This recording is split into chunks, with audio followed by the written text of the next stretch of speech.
that a solidarity movement could do that would address immigration as part of the condition of rural populations in what used to be called the Third World. And it's not just immigration to the north, it's also to the cities. 100 years ago, the two cities in the world that exploded were Chicago and Berlin. Both of them were working class cities.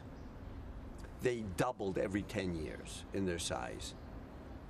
Mexico City, Lagos, Sao Paulo are not proletarian cities, and they can't be. 25 million people who have been dispossessed, so there has to be the beginning, I think, of a global initiative that at least tries to understand what the migration is about, rather than accepting the fact of the migration and then deciding, is it human rights or is it controlling your borders?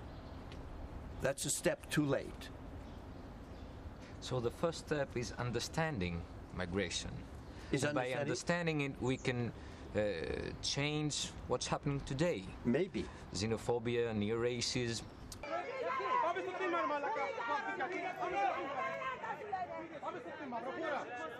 You see the situation, what is going on in this country? What is going on? I'm 5 years living here. Now I'm like an animal from here. Get the hell away from here. Get out. Get away. The battle for Attica Square is over for tonight. The politics can't begin once people are on the boats in the Mediterranean. It has to begin to understand, why are they on the boats? Not just pushing them back, but what are the conditions that is making this mass migration?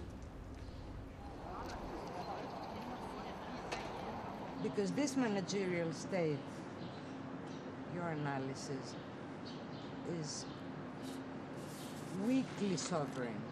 It's losing the sovereignty. So it builds walls. And in a kind of showing off of some certain strength or power. And then inside the walls are these subjects, de-democratized subjects who are living in their fears of the outside and all that. So how can we ever see a potential space and mode for politics and all that? Okay, first let me just again amplify your question a little bit. You did a beautiful summary of my last book. Thank you. It's called Walled States, Waning Sovereignty, and the argument there, as you just suggested, is that the number of states that are currently building walls at or near their sovereign borders has to be read not as a sign of sovereignty, but a sign of its weakening. The increasing inability of states to actually exercise the classic attributes or principles of sovereignty, and instead resort to blockading and policing territory, and also more generally blockading and policing where presumably sovereignty means the rule of law and order can reign. And so the way in this book that I read the proliferation of walling around lots of different states in the world. We have a new one in Greece. Yes, I gather. You have a new one in Greece. Congratulations. Probably every month there's a new wall somewhere. There are now a few new walls around Damascus. There's yet another new wall in India. We, of course, have the whole discussion about the Turkish-EU wall, etc. So the argument that I make is not only is this a walling that is ineffective, it largely doesn't stop what it ostensibly aims to stop, but instead is simply performing a kind of sovereignty that no longer exists. But it's also creating a certain imaginary within. And by that I mean it's creating an understanding of what's contained by the wall as a homogeneous we, a purified we, nation that is intact, protected, contained, but also has nothing to do with the other, with the outside that is imagined to be pushing inward. Now, in the case of the United States, that's just a pure reversal of what's happening, because what the United States is actually doing is sucking labor, very cheap, unprotected, undocumented labor in to sustain its tottering economy, sucking drugs in. Drugs are always driven at the level of economy by demand, not by supply, and creating bigger and bigger smuggling industries in human and drug traffic at the border by walling. And yet the wall produces a fantasy that we are the pure and the good and the true, and that all these invaders are trying to come in through every port. And the wall does a beautiful job of theatricalizing that idea that we have to wall out all the dangers and all the bad and all the people who want what we have but won't pay the proper price or abide by the law or will bring drugs and crime and so forth in. And so walls create they're driven by a certain xenophobic and projectionist mentality, but they also reinforce it. And so your question always, this is always your question, is what can be done? And I think it's really important at the level of walling to make clear what utter failures the walls are, how absolutely ineffective they are in doing what they are doing, so that we can, doing what they are built to do, so that we can begin to make clear what effect they're actually having. That is to say, so we can make clear that they're actually producing a nationalist imaginary that is at odds with the highly interdependent transnational order that we live in now. Might I illustrate this? Yeah.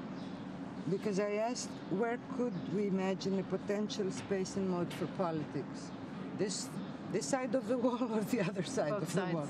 Both sides on the wall. Yes, and you see this so clearly in the U.S.-Mexico wall, but also in Palestine, another wall, slightly different in what's driving it. But in the U.S.-Mexico wall, what you see on both sides, first of all, is quite vivid political art. And so I mean literally on both sides of the wall.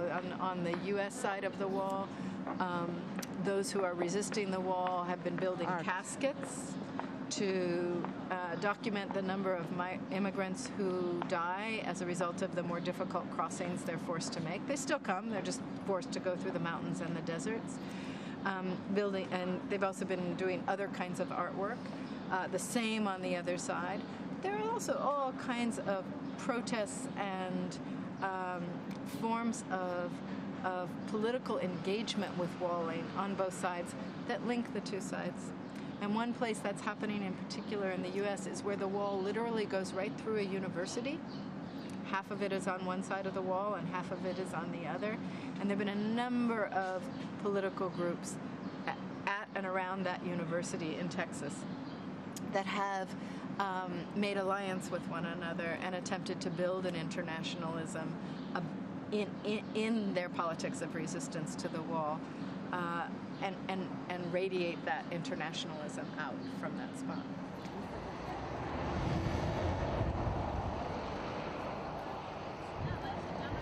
Είδαμε την εικόνα τώρα, πόσο άσχημα τα πράγματα, συγκρίνουμε από μερικά πράγματα, εντυπωσιάστηκαμε από μερικές αναλύσεις. Το θέμα είναι όμως τι κάνουμε από εδώ και πέρα για να λύσουμε το πρόβλημα. Ξεκινήσαμε λοιπόν πριν ένα χρόνο να πηγαίνουμε στους καταβλισμούς, μετά από ένα συμβάν που συνέβη και μας ταρακούνησε όλους, ο θάνατος του Αριβάν Οσμάν, του Κούρδου από το Ιράκ, ο οποίος ξυλοκοπήθηκε από τους λιμενικούς της Ιδουμενίτσας μέχρι θανάτου. Παρόλο που ξέραμε και βλέπαμε ότι την τελευταία δεκαετία πάντα υπήρχαν μετανάστες στην Ιδουμενίτσα, απλώς δεν ήταν τόσο έντονη η κατάσταση γιατί είχαν εύκολη πρόσβαση στο λιμάνι και μέσα σε ένα δίμηνο τρίμηνο περνούσαν. Βλέποντας λοιπόν αυτό το γεγονός με τον Αριβάν Οσμάν, οργανωθήκαν κάποια άτομα, αρχίσαμε να πηγαίνουμε στους καταβλισμούς, να βλέπουμε αυτές τις καταστάσεις, να απαντάμε με την έμπρακτη αλληλεγγύη. Στην αρχή η τοπική κοινωνία ήταν θετική, προσπαθούσε να βοηθήσει. Μετά από κάποιο διάστημα όμως, δυστυχώς και με όλα αυτά τα προβλήματα που προέκυψαν τώρα και με το Δούνο του, και ο κόσμος ζορίζεται γιατί έχουμε στη Θεσπρωτεία πλέον και κόσμο, Έλληνες πολίτες που είναι σε πολύ δύσκολη κατάσταση και ζητάνε συσίτιο. Άρχιζε αυτό το κλίμα κάπως να αντιστρέφεται, ενώ ήταν στην αρχή επιφυλακτικό, προς το θετικό λίγο κάπως καλύτερο, οι καημένοι άνθρωποι την τραβάνε και μπράβο σε αυτό που κάνετε. Από τον Αύγουστο και μετά άρχισαν ξαφνικά να κλείνουν τα σούπερ μάρκετ τις πόρτες, οι μετανάστες δεν μπορούσαν ούτε πια να πάνε να αγοράσουν τα άκρως απαραίτητα. Εμφανίστηκε ξαφνικά ο πυρήνας Χρυσής Αυγής Θεσπρωτείας, ο οποίος δημιούργησε διάφορα προβλήματα. Δεν είναι δυνατόν άνθρωποι να είναι αόρατοι, ανύπαρκτοι, να μην έχουν κανένα δικαίωμα, να πηγαίνουν στα αζήτητα, να τους χάνει στα σύνορα προς την Αλβανία και να μην ξέρεις που βρίσκονται και κανείς να μην ενδιαφέρεται. Και τελειώνοντας, θα ήθελα να πω κάτι που μου είπε ένας φίλος μου μετανάστης, σήμερα λίγο πριν ξεκινήσει το ταξίδι για εδώ, γιατί συνήθως τους ενημερώνω όταν φεύγω από την Ιγουμενίτσα και τους είπα, παιδιά, έχει πάρα πολύ κρύο, είπα στον Αχμέτ Πεχσάιτ, λοιπόν, έχει πάρα πολύ κρύο. Σας παρακαλώ πάρα πολύ, αν υπάρχει οποιοδήποτε πρόβλημα, θα καλέσετε το 166 και ας κάνει το ασθενοφόρο μισή ώρα να φτάσει πολλές φορές. Γυρίζει και μου λέει, Doctor, μου λέει, don't worry, we are all already dead. We are waiting for you. 1 or 2 days more, it's no problem for us.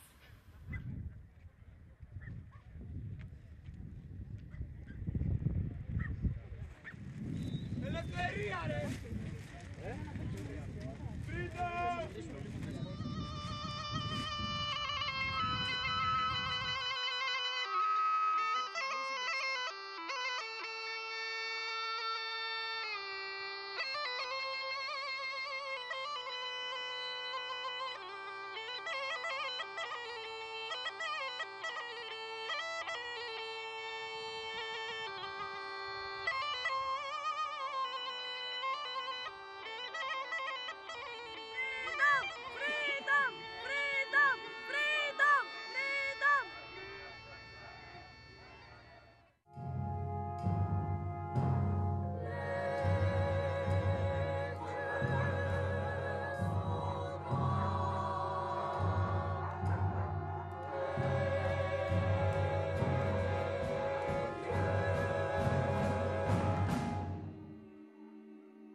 N'attends plus de toi.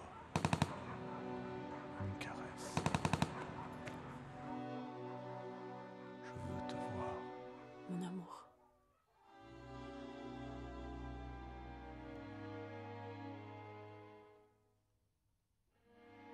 Trouve-moi un nom qui m'arrache à la terre. La terreur est ici. Anna! Anna! Tu es à moi, tout entier. Anna!